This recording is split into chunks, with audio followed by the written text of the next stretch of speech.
Hello everybody out there in YouTube land, I am Geek Girl Claire, and today we're going to be reviewing the new Super Speed Guide 2025 to 2026. This is sold out on the Tamiya USA site, but I was able to source it from an overseas seller in Japan for this video, so yes. And here we see there is a special sticker set with this guide. Yes, very cool, and I will be showing you what that sticker set looks like up close. We're also going to be discussing all things Mini 4-wheel drive, so this is not just about reviewing this guide itself, but you'll see. You'll have a lot of fun basically just watching this video. So let's begin by introducing what this Super Speed Guide is. So in the past, there were Super Speed Guides for every year, and you'll see like some of my older videos, I actually review some of those guides as well. So yeah, I haven't purchased the 2024 to 2025 one, but I purchased the ones prior to that for at least 3 years, and they were always very, very helpful, these guides. So they had numerous articles in them that were very helpful for beginners and intermediates, and yeah, even some advanced builders can find some value in some of these articles as well. So yes, so if you've been watching my videos recently, you will notice that this guide was actually in the background of one of my videos, in my refreshing Shiva video. Yes, pretty darn cool, and you'll see it right here. Pretty darn cool. So let's, without further ado, open up the guide and we'll see the first inside cover page, and here's the sticker itself. And so as you see here, it says Mini 4-wheel drive Japan Cup 2025. There's a whole bunch of stickers that are basically like this with the white. It's white with like a black stroke around the white lettering. And there's also this clear, like transparent Japan Cup 2025 with a white stroke around it. And so yeah, you have various different versions of this. And then we have things that are, what does it say? Venom Coil, Slither Road, Sneak Race, Stretch. I believe these are the names of the little obstacles that are in the 2025 Japan Cup circuit. So they name all of these little obstacles with some funny names. So it's pretty cool that they do that. That way you can remember what they are. So then there's, it was called the Awakening Venom Circuit 2025. That was the name of the overall circuit. Very, very cool. So if you're into these stickers, then this is a good reason to get this guide. And the guide also has information on the Easy Chassis Fun Vroom, the Grasshopper VZ chassis, and older cars as well. So let's take a look inside. So here I'm going to try to bend it a certain way. So what I do is I try to like stretch it a little bit so that I don't get like a really weird bend on the side. I just try to make it as even as possible, and then I turn the page. So here we go. The sticker sheet is always mounted on a like slightly more durable page, so that's nice about it. So I don't read Japanese, but you can scan these pages and you can kind of like figure out what they are saying by scanning the pages in Google Translate. So here we have the table of contents. Here is your, I think, Awakening Venom Circuit 2025 here with all of its obstacles. Very, very cool. Here is the Easy Chassis Fun Room. Here is, oh yeah, it's that new car that I have, the blue one. It's an MA chassis car. I forget the name of it now, but we'll find out what it is. And here are some Toon Class, well, here's a Toon Class build, and I don't know who that guy is. And, there we go, some more articles about racers, I suppose. So very, very cool. And let's turn the page.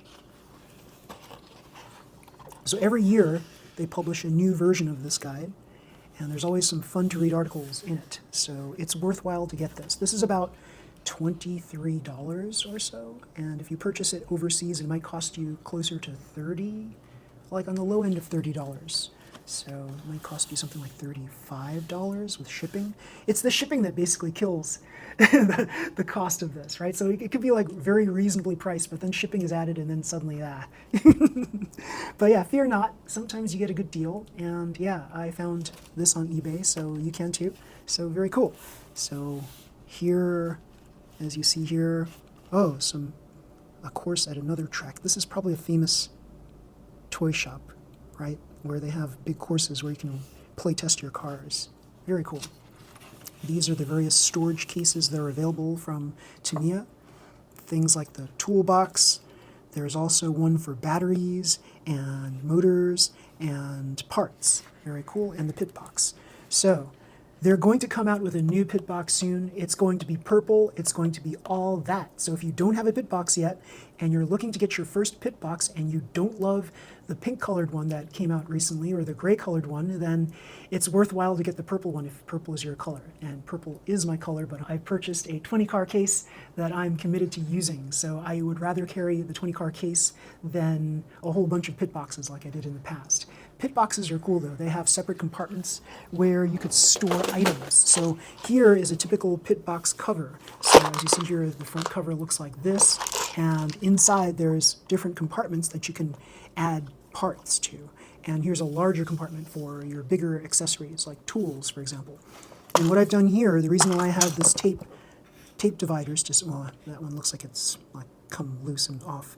So I have these tape separators here because if you don't have them here, then the parts can easily pop into another compartment. So by having these tape separators, then that prevents these parts from moving over, mysteriously, automatically moving over to a different compartment.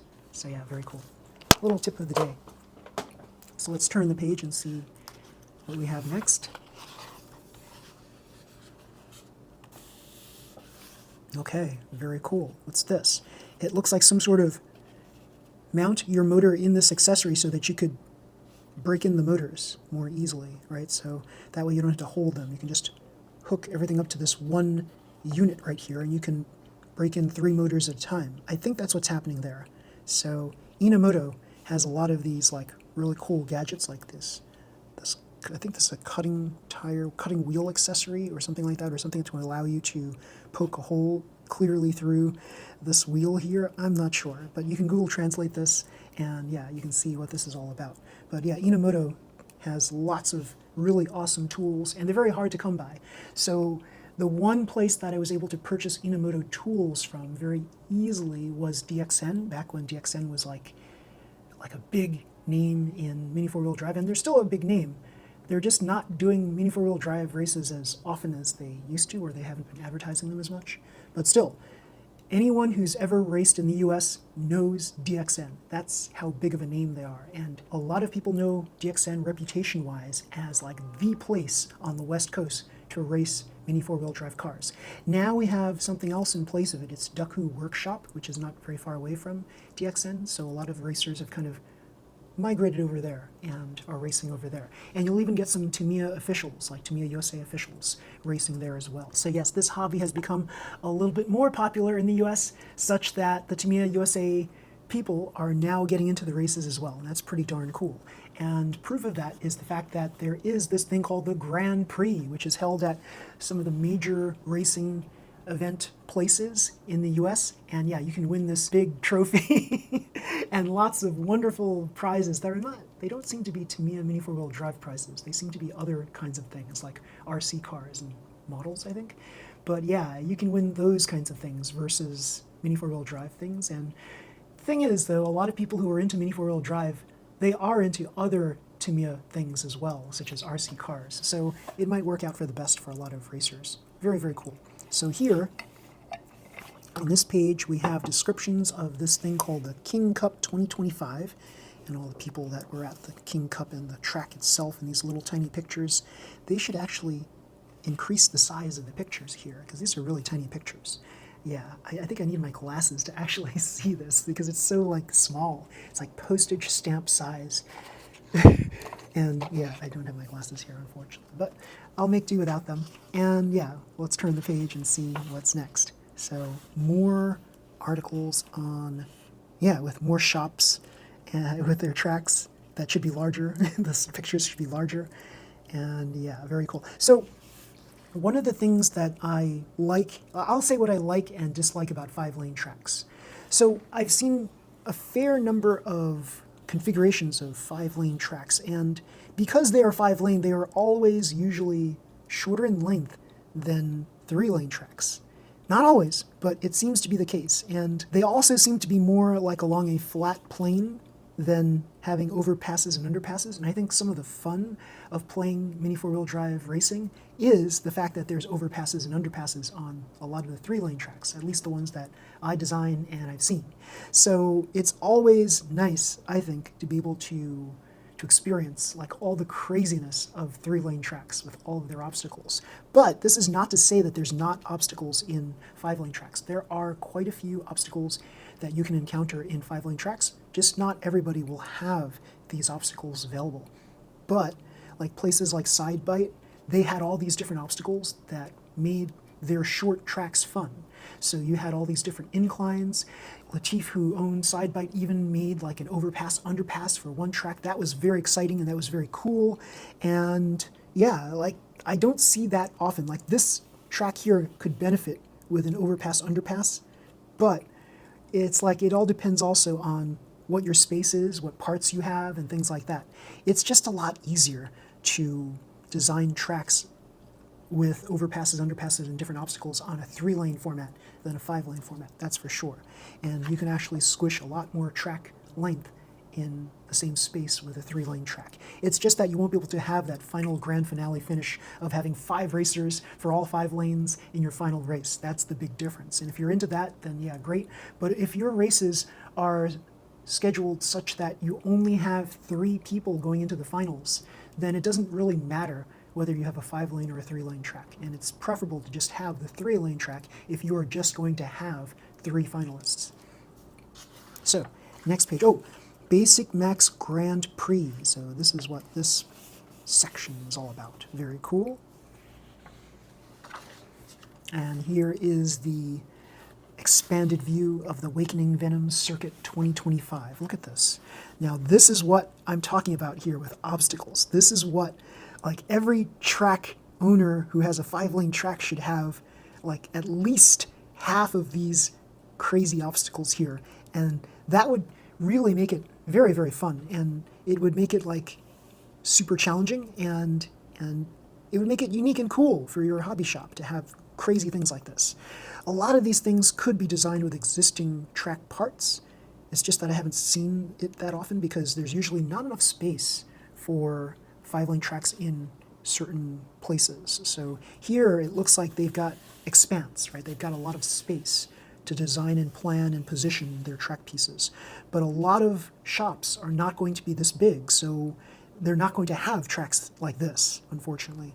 So yeah, it's pretty cool. It's got, yeah, 2 underpasses, or maybe 3 if you count that one, right? So 3 underpass, overpass sections. And this is technically a tabletop. Yes, very cool. And this is, what, a tsunami? Pretty cool. And these kind of like, these, I guess these would be counted as like swiggles, like chicanes, right? Or maybe this one, Slither Road, that would be a kind of a weird chicane because it's kind of like, it's got this thing going here and then it's a sharp bend and a curve and then a sharp right there. So that's pretty cool, Slither Road. So Venom Coil is this, yeah, like tsunami-laden thing. But then there's this thing right here, right? Like, look at that. There's this crazy wave thing going on. That's enough to make you course out. And then there's this. I don't know what the angle is, but it looks like it's very steep. So that's very challenging.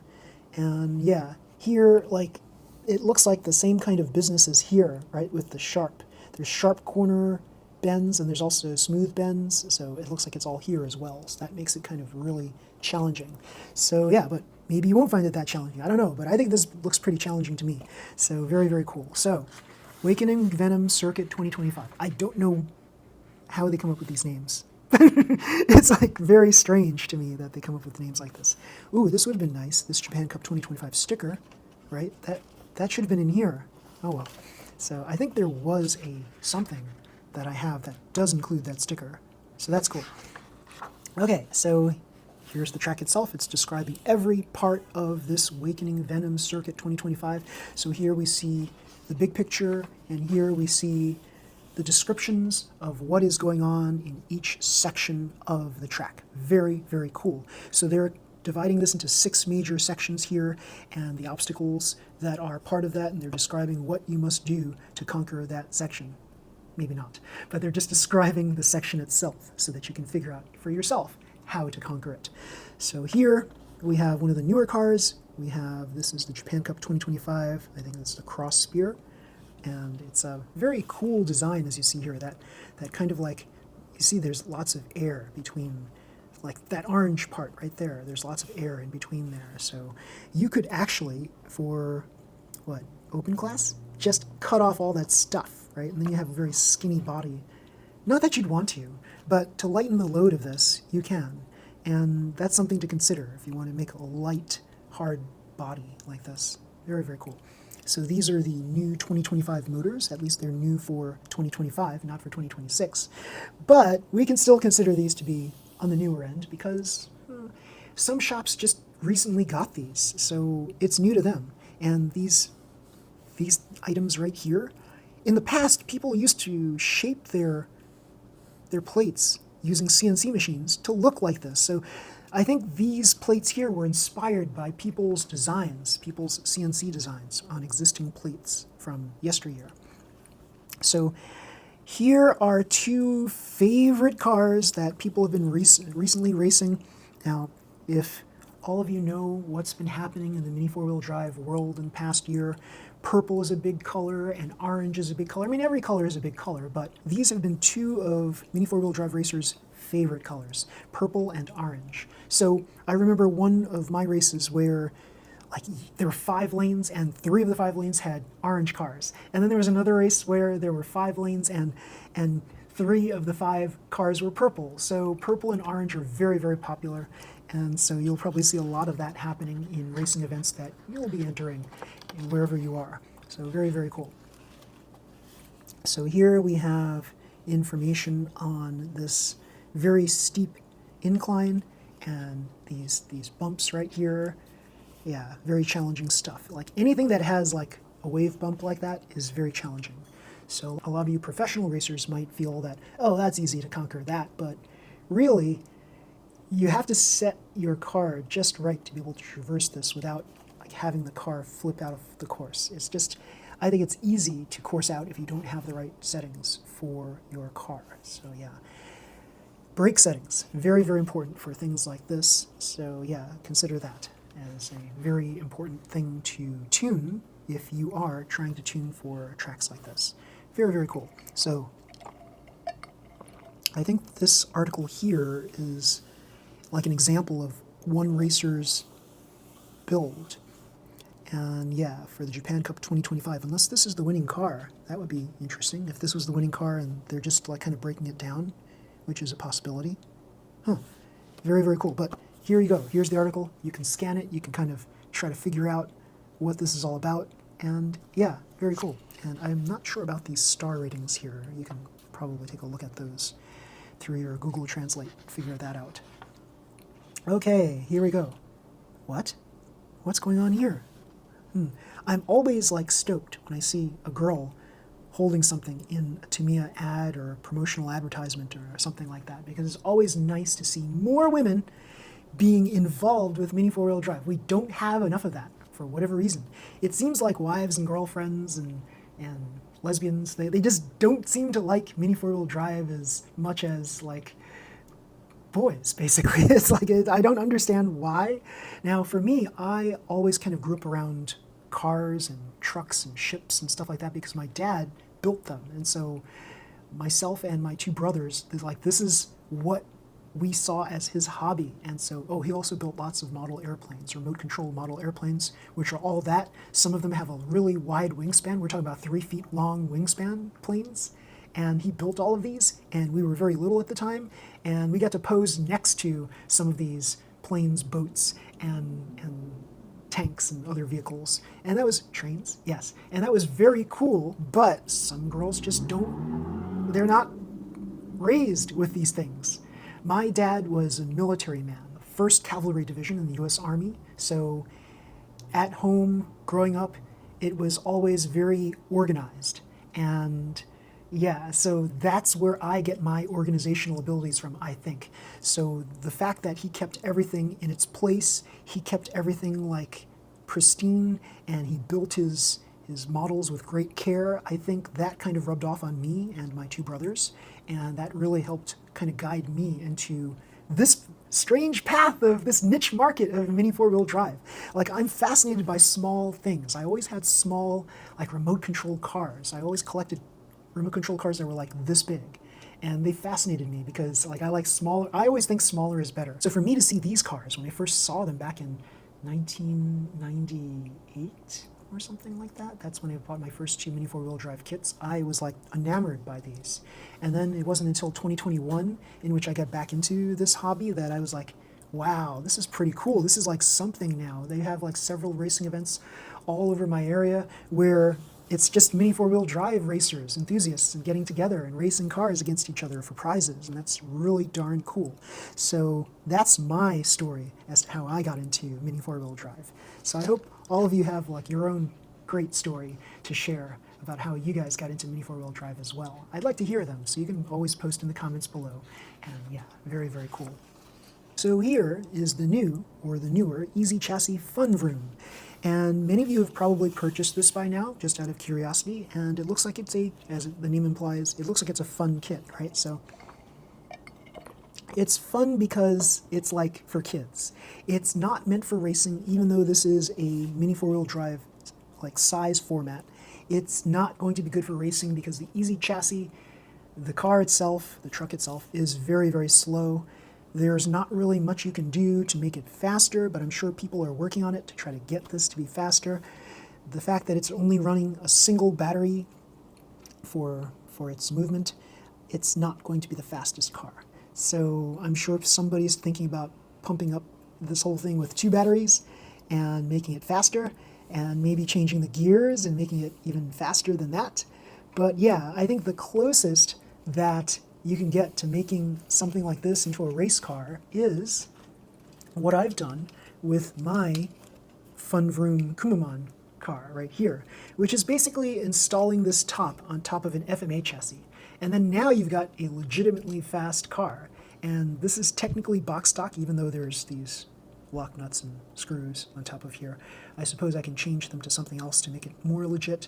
Maybe I can just use regular lock nuts, right, the metal ones, or something like that. Like, I think this, some people might have an issue with aluminum lock nuts on a box stock car, but this is what I use to basically hold this MS chassis support column system in place. This is normally for polycarbonate cowls, and I basically installed it here on this Easy Chassis Fun Vroom or Kumamon Vroom car, and I put it right here on this FMA chassis.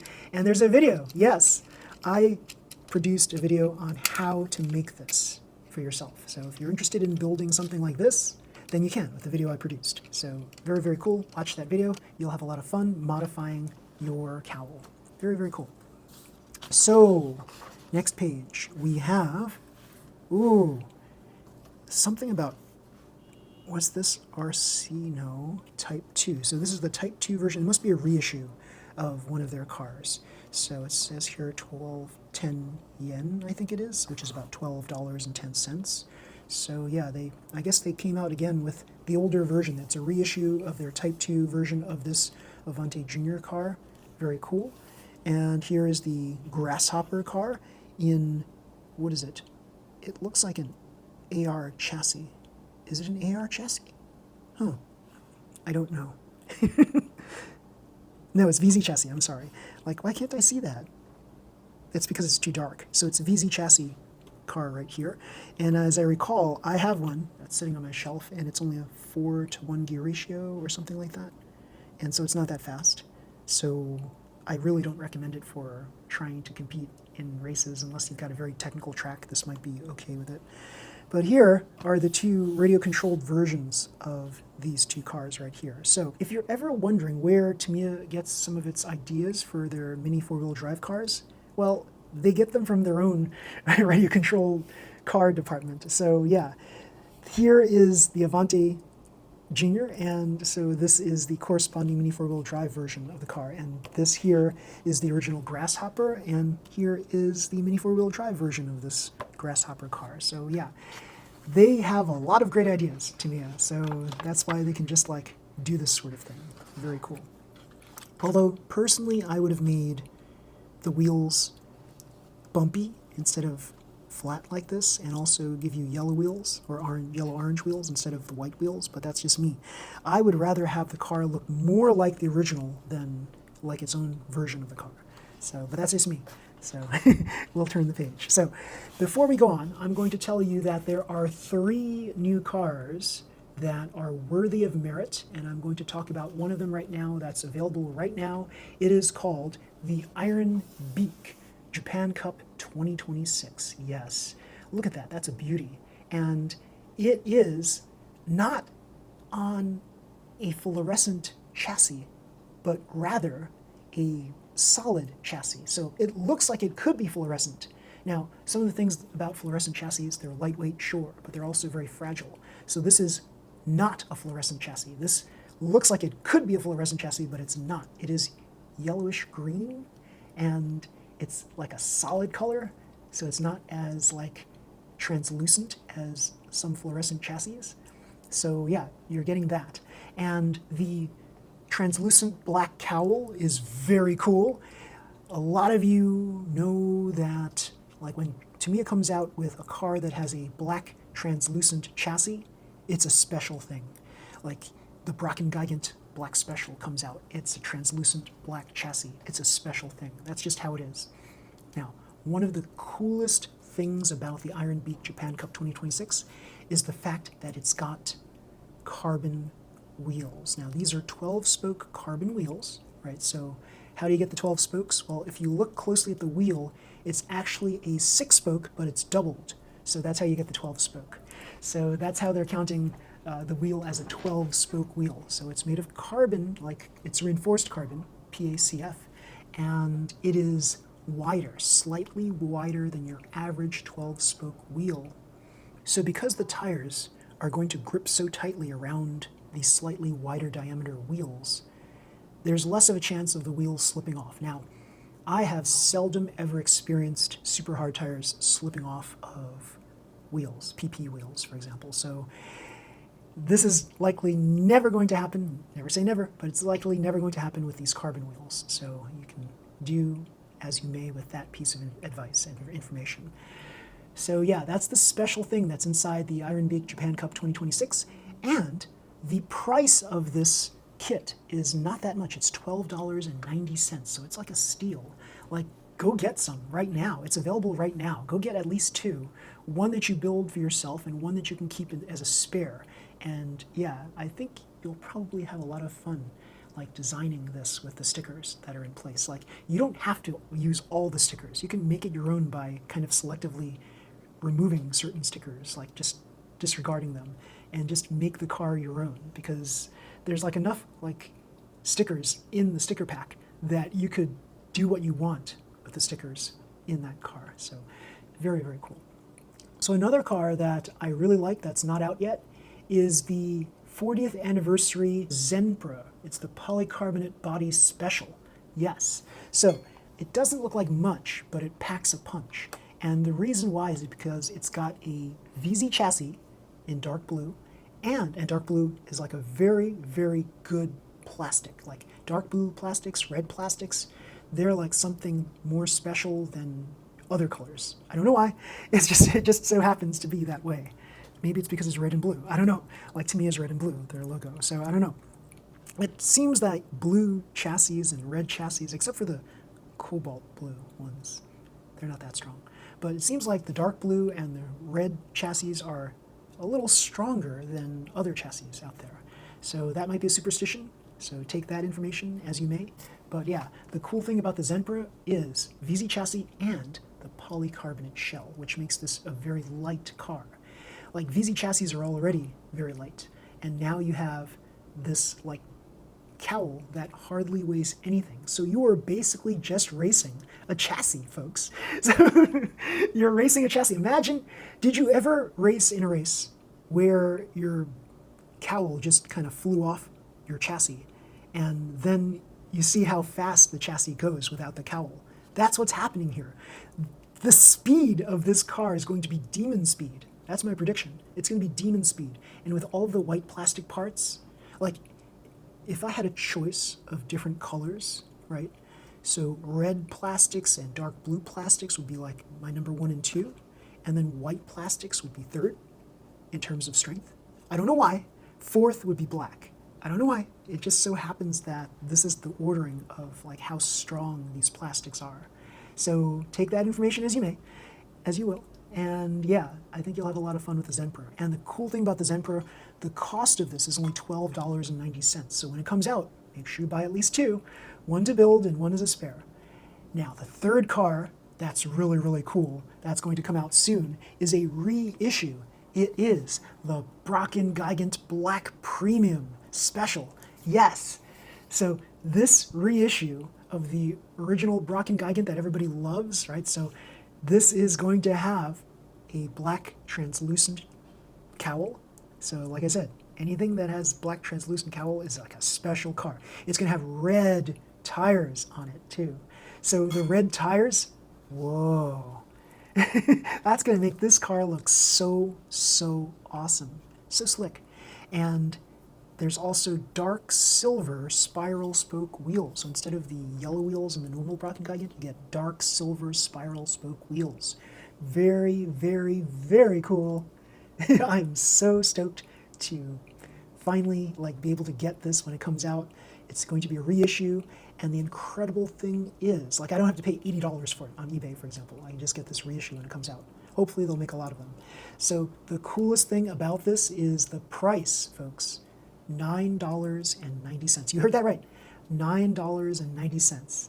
So not only is Tamiya bringing out a rare kit from yesteryear, a popular rare kit, but they're pricing it so low that you can buy many of them. So here's the funny thing. I don't know how they make the pricing on all these Tamiya Mini 4-wheel drive kits, but some of the kits, they seem to charge too much for them, like all the Super 2 chassis cars. A lot of them are super high price for whatever reason, and they call them premium cars when they're really not. But here's a true premium car because it's got the weird coloring, right? The colored tires and the colored cowl. And it's cheaper than 1/2 of some of those Super 2 cars. So yeah, this car is half the price of a lot of Mini 4-wheel drive cars. Think about that. And it's an FMA chassis car, so it's bound to be pretty fast. So you want to get this car when it comes out. You want to get 4 of them, at least. You get one to build, one as a backup, and 2 to keep around as build or collector's items. Now, because they are coming out with this as a reissue, it's likely not going to be worth that much, collector-wise, but I'm okay with reissues not being worth as much.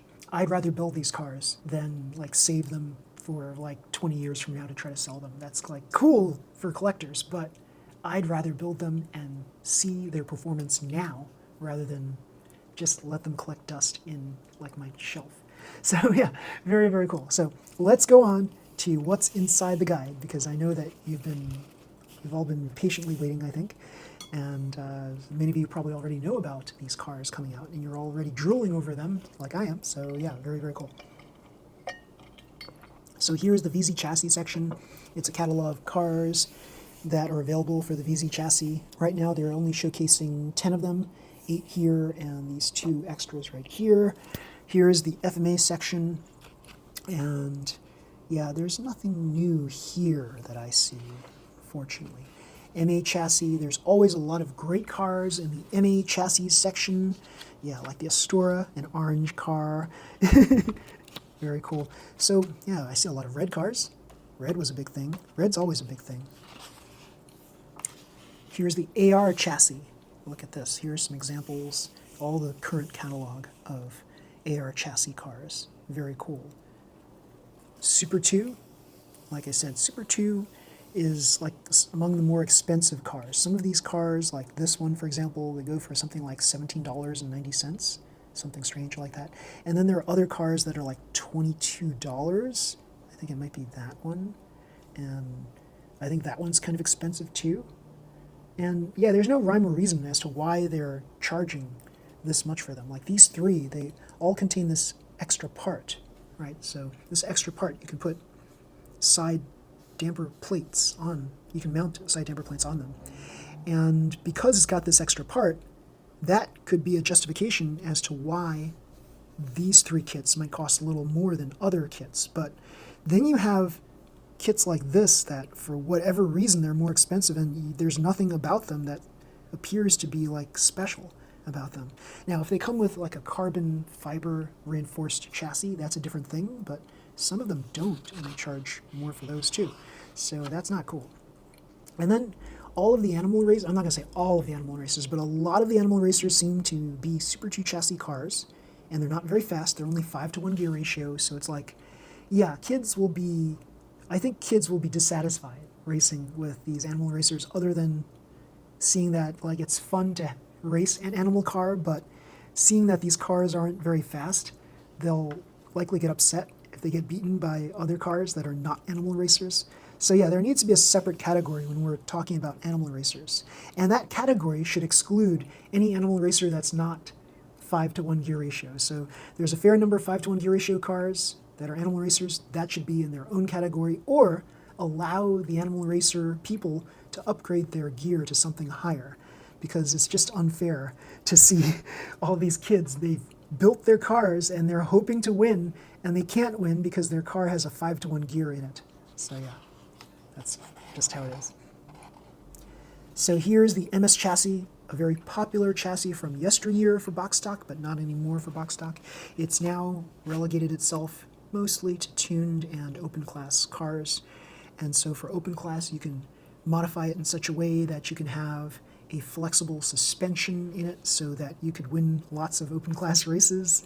But remember that just because you have a flexible MS suspension chassis does not mean that you're always going to win. It's just an advantage to have that. It's just one of several different things in your arsenal that you could use to win a race. So don't consider it to be the be-all, end-all to win an open class race. I have won or have been on the podium many times with a non-MS car. And yeah, I'm living proof that you could win without an MS suspension chassis car in open class. So I've built VZ chassis open class cars, I've built VS chassis open class cars, I've built so many different open class cars with so many different designs that some people would look at them and go, wait, that should not be winning, and yet it would win. So so long as you have enough gimmicks on your car to deal with the track that you're racing on, you are going to fare very well against the MS suspension cars. So that's my word of advice. You can take that as you may. And yeah, very cool. So here, special section on, I think they're called Wild Mini.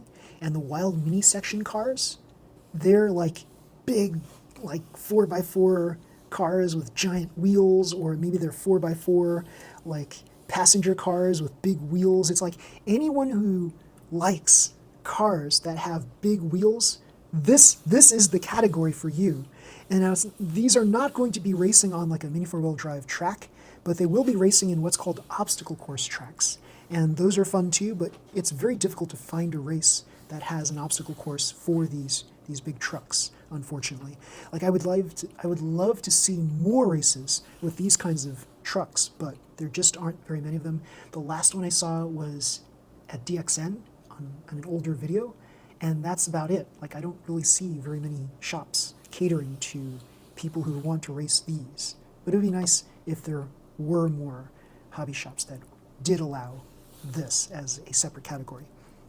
So here are the pre-built cars, and for those racers who just, like for whatever reason, maybe they're too young to build a car, they can buy a pre-built car.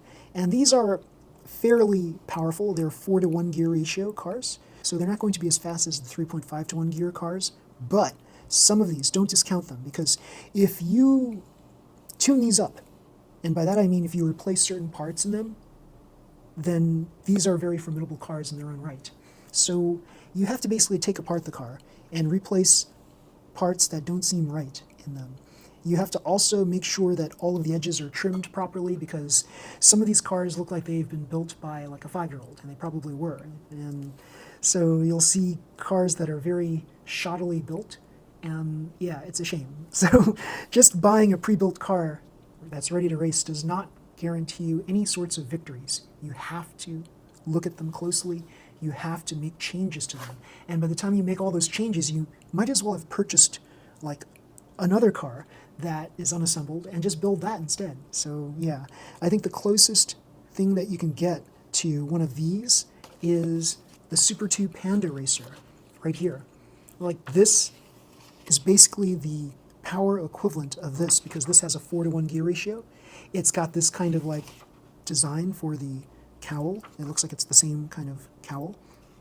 And these wheels here, yeah, like there's something special about these wheels, these silver-plated wheels. They're very cool.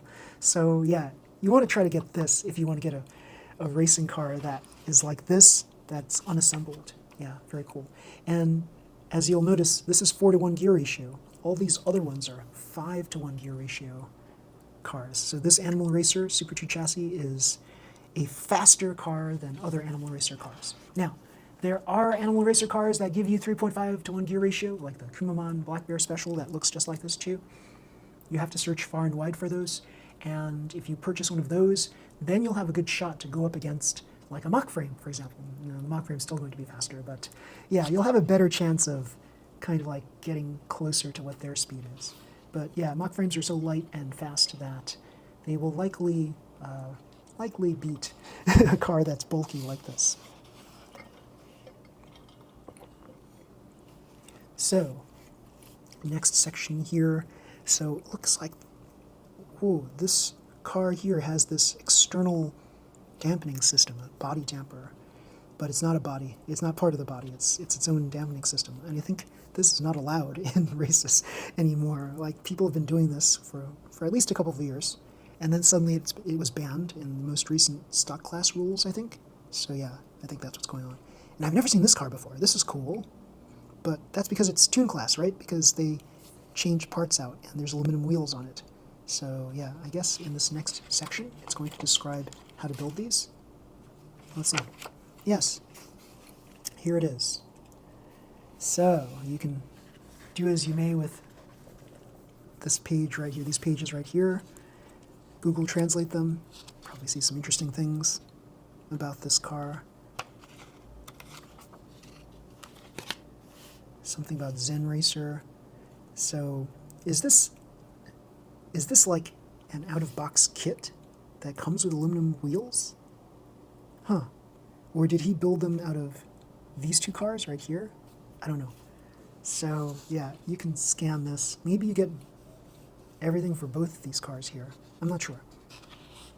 The Zen Racer. Very cool.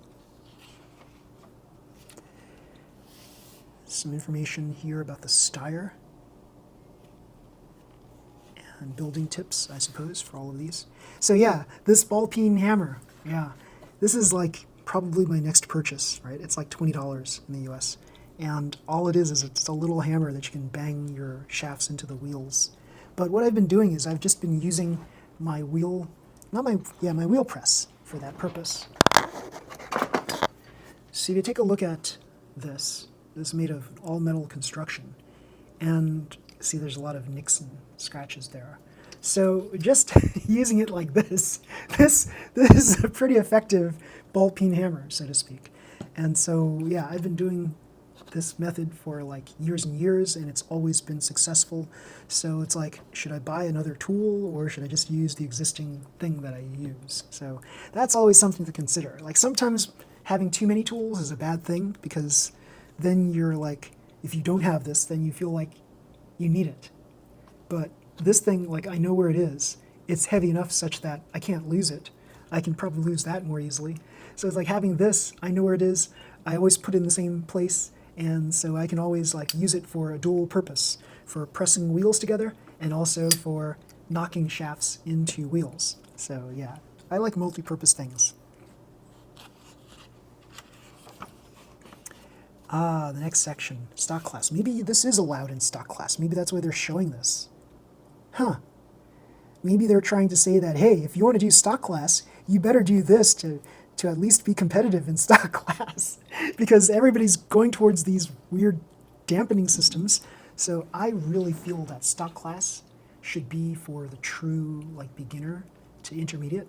So I feel like these kinds of things here, like unless you opened up this book and you saw that, you're not going to know what that is. Like, unless you've opened up this book or maybe seen it at a race, you're not going to know what this is. And that's unfair to the people who have never raced like a tune class car before. So if stock class is all about like beginner's tune class, if it's about like, this is what you can build if you had basic knowledge, well, this is not what you can build with just basic knowledge. You have to know about this in order to build this. Like, this is like, yeah, maybe a beginner might be able to figure out how to make this eventually, but it's not going to be until they've raced a good number of races before they see and think about this. So I feel that this is not a valid thing for stock class, but they're allowing it, so whatever. And here's how to build this dampening system, and there's a name for it, and you can scan it and you can see what it is. But yeah, it's cool that they have this article that explains how to build this for those people who aren't familiar. So I suppose another thing about stock class is if you have these parts, you can kind of like fumble with them until you get something like that. And they might think, Tamiya might think that like having these parts, well, the average person should be able to fumble this kind of thing together. But I don't think every beginner thinks the same way. So I think that by allowing stuff like this, then you're going to get other people who want to make dampers in a very similar way, and for whatever reason they're going to be disqualified. So just having this as the one valid dampening system is not necessarily a good idea. This to me looks like it's just kind of a repeat of stuff that's been in past Super Speed guides, description of the motors and their power, their capabilities, how top speed or torquey they are. Yeah, we get into this catalog section here, and the different gears, and their counter gear colors. So this is just like a basic guide. And this is kind of telling you a little bit of an idea of what gear you need for what kind of incline you're going to deal with right here.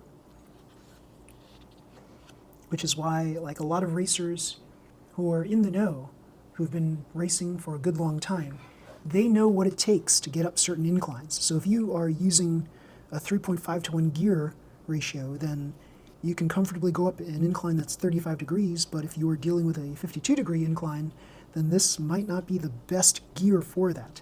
This gear here, the 5 to 1 gear ratio, is going to get you up that incline much faster than a 3.5 to 1 gear can. Sometimes it's about choosing the right motor with the right gear to be able to negotiate an incline. Okay, catalog of rollers, and now we have so many more plastic roller options. It's pretty cool. A lot of aluminum roller options here.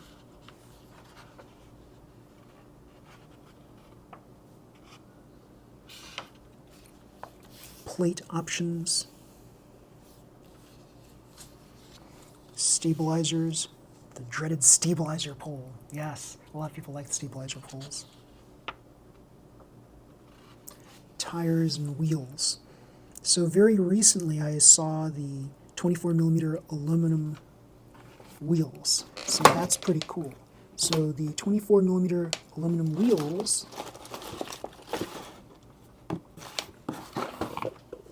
they look like this. So yeah, imagine having these on your car. Very cool, super stable.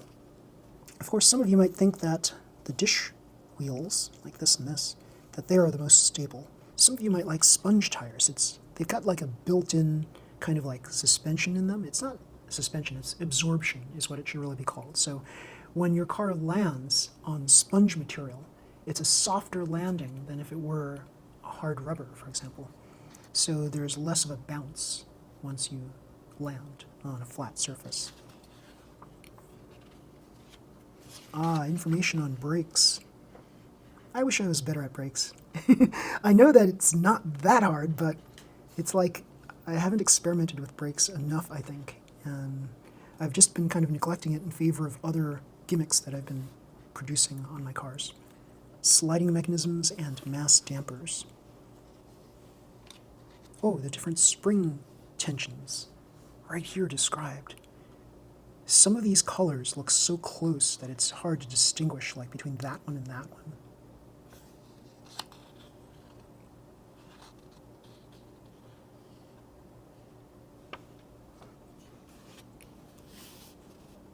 How to create countersunk holes using this little device here, which is like, it's really good for fiber, like FRP plates, but for carbon plates, you can still use it. It's just that you have to be a lot more patient with it. You have to kind of like, you can't just sit there and just hold it in one place. You kind of drill around in a circular motion and then keep doing that kind of motion thing to drill. So you're kind of like putting it here, and then you're kind of like doing a circle to try to drill around it, and then you hold it still, and that drills out some more, and you circular drill again, and then you hold it still, and that gets you a deep hole on your carbon plates. Because if you just held it straight like that, you're going to be waiting a long time for the countersunk hole to appear. That's a super tip. So yes, you really can use this on carbon plates. Grease and oil.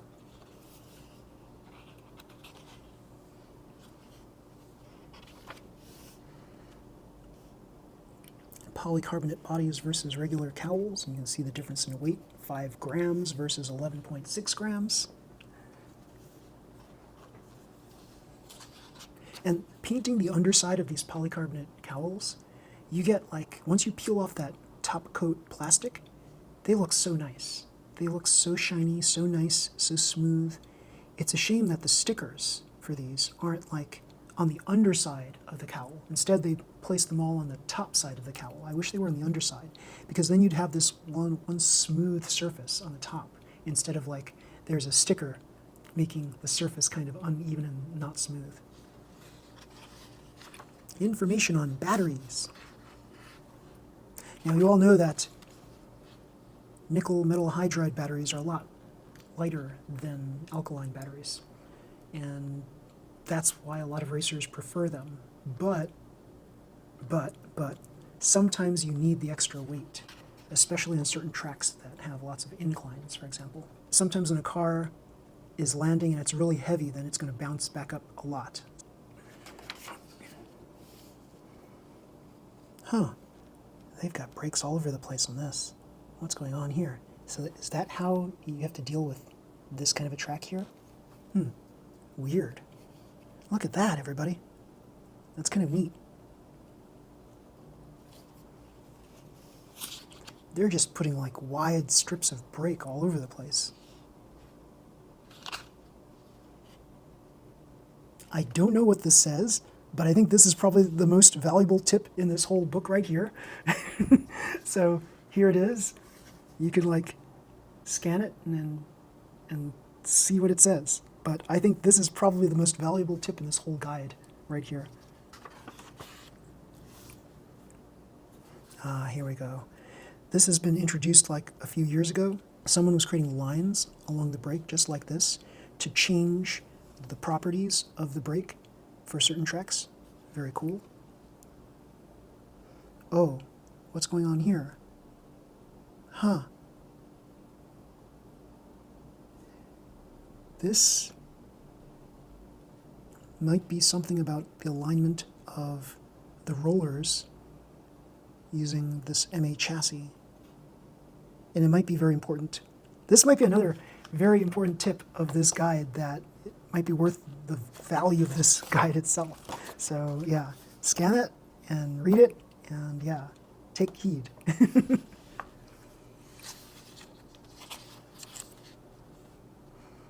This is about dealing with inclines. Oh gosh, this thing. I don't know if any of you have seen this kind of a thing. It's like a catcher arm, and that creates friction here with this brake. And technically, I think this should be disallowed because this arm actually ends up being higher than the car itself by a lot. And so I don't know why it's allowed. Somebody said it was, but I think it shouldn't be because it doesn't fit in the box anymore. But yeah, typically people do this to try to handle like sharp corners, sharp turns.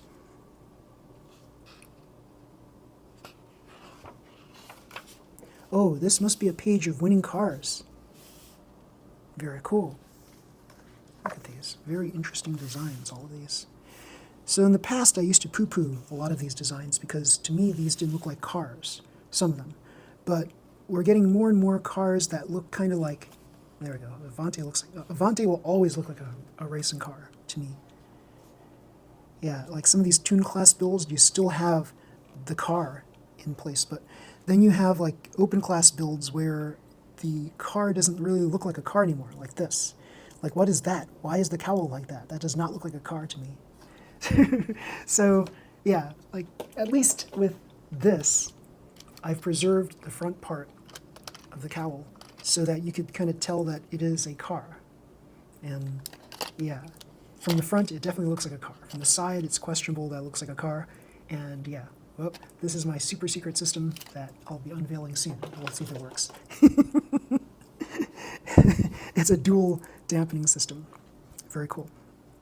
So yeah, a lot of cars don't really look like cars. Like that doesn't really look like a car. If your definition of a car is some vehicle that has four wheels, then yeah, maybe that's a car. Or maybe it's a wagon. Or maybe it's like some sort of jalopy thing, but I don't think I'd call it a car.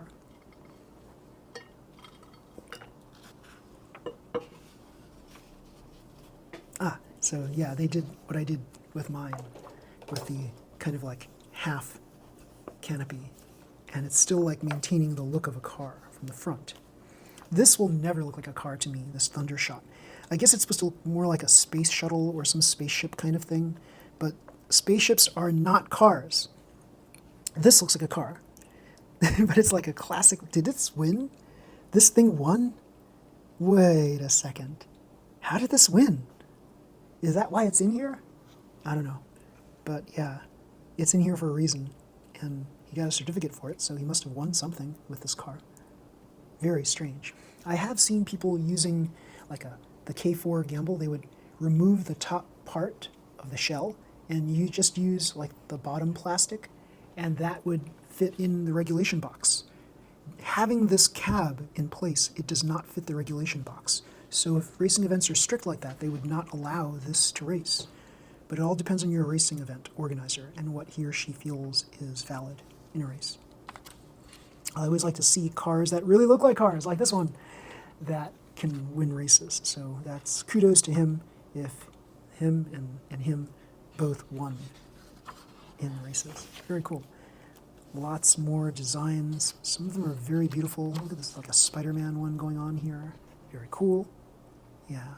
And I don't see very many animal racers. Like the animal actually adds a little bit of weight to the car. So the whole point of trying to build a fast car is to try to minimize weight and make it as fast as possible, make it as stable as possible.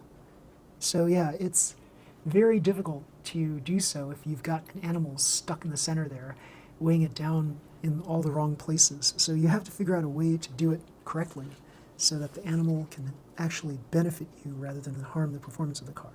So it looks like here, this guy's got an animal here. Cool. Based on the admin. It's a girl who designed this one. Very cool. So, here we go. Here's that thing I was telling you about before. It's that arm that just sticks out like that, and it ends up extending over the regulation box, and for whatever reason they allow this. So it's really strange to me. You know? Another thing to note is, look at this. There's a single mass damper that's smack in the center of the tail plate, right there. And for certain situations, that's very effective to keep the car down. Because this car probably weighs next to nothing. And yeah, very cool. And I see here, it looks like there's like a tail part that just extends out that has an additional roller on it for whatever reason, I guess to keep it more stable since the roller's higher than the other rollers that are on the car. I don't know, they also look like they're extending outside the top part of the box. So yeah, you're supposed to have a car that fits within the confines of this box. And if it goes over this box, then it's supposed to be not allowed in races. But for whatever reason, they're allowing these cars in there. And oh yeah, here's the new sticker design I have. So if you are coming to the New Jersey, Philadelphia area where I'll be hosting my events, you will get one of these stickers. Very cool.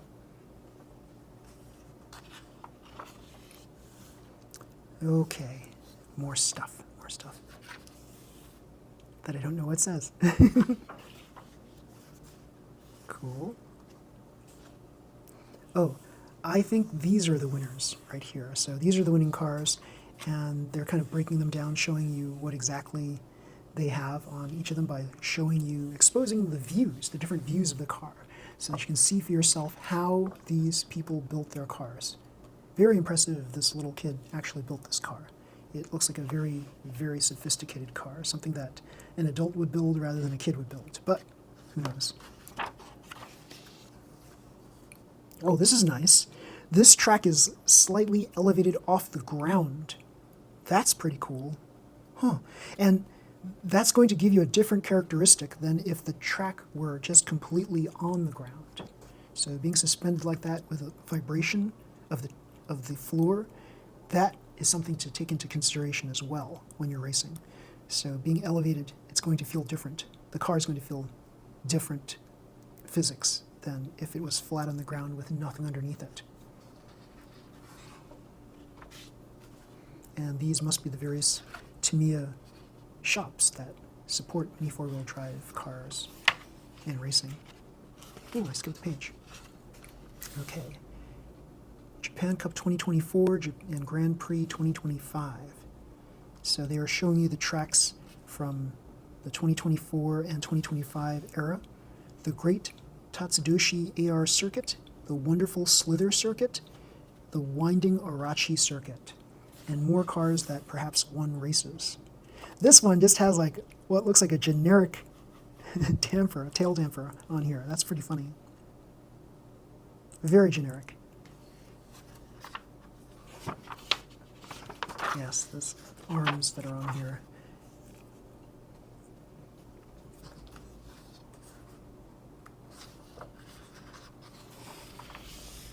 So, one thing to note is these plates right here. So I'm going to point this out more closely. These U-shaped plates right here. Very, very important. One chassis that I used didn't have this U-shaped plate. And when I assembled the entire car together and erased it for the very first time, the car kind of blew apart. And it's because this thing here acts as a reinforcement. If you don't have this, your car is actually very weak. Your suspension is very weak. So you need these carbon parts to hold this whole thing together. So yeah, that was like a very expensive lesson, so to speak. It would have been nice if I had known that before I tried racing it, so that I wouldn't blow up my brand new MS flexible suspension chassis body. But oh well, that's the way the ball bounces. That's how you learn, by the way, by making mistakes, like copying somebody else's design and racing it. I mean, that's okay, but you really want to try to learn this stuff kind of on your own and see why certain things work and certain things do not work. That's how you learn. That's how you truly learn, by making mistakes. If you never make mistakes and you just copy what somebody else is doing with the hope that you'll always win, that's not the right way of approaching this hobby. You want to try to learn the physics that's involved, that's behind every single thing that's happening with your car.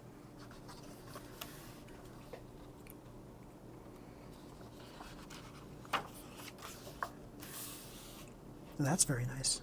Look at that design. It's like a spider web on the clear polycarbonate cowl.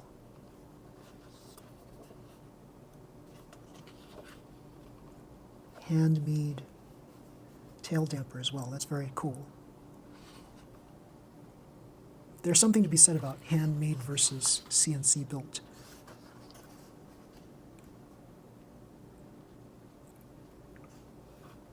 I think Tamiya has separate categories now for cars that are built with CNC machines versus cars that are hand-built or hand-carved parts. So that makes the race more fair, and that's a cool thing to do. Whoa, what happened here? This person took the winning bird polycarbonate shell and just like chopped off or lopped off the total inside of it, just to have the wings like that. That's it. Interesting, very interesting. That's weird. What's going on here? It's like a wire or something that extends up here, and then there's that one roller. That's strange. Is it a clothes hanger or something? It's just strange. Is that even allowed?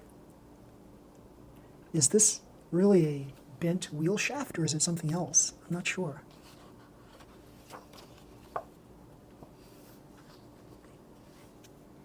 Whoa, look at that damper. It's got like two things going on in this one.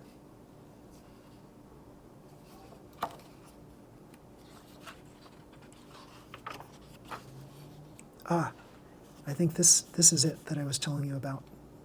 Maybe. It's the bottom part of the K4 truck, the K4 Gamble truck. Yeah. Oh, no. Sorry. This is the dump truck from the Wild Mini. And the guy basically just shaved off the top part of it to create this dump truck body. Very strange and very cool and very weird. It doesn't look anything like a car to me. So it looks more like a wagon. So yeah, it's a Mini 4-wheel drive wagon. I would like to learn how to make this curved tail damper. Like, I don't really know how to do it other than, like, you probably use heat to make that bend. But yeah, I've not done it very successfully. I've been able to get, like, uneven bends, but not smooth bends. I'm sure I can figure it out. But yeah, it's one of those things I'll have to try to figure out in the next year or so. So these must be the places where they have, like, a heavy Mini 4-wheel drive influence in all the different countries. So that's very cool. The World Challenge.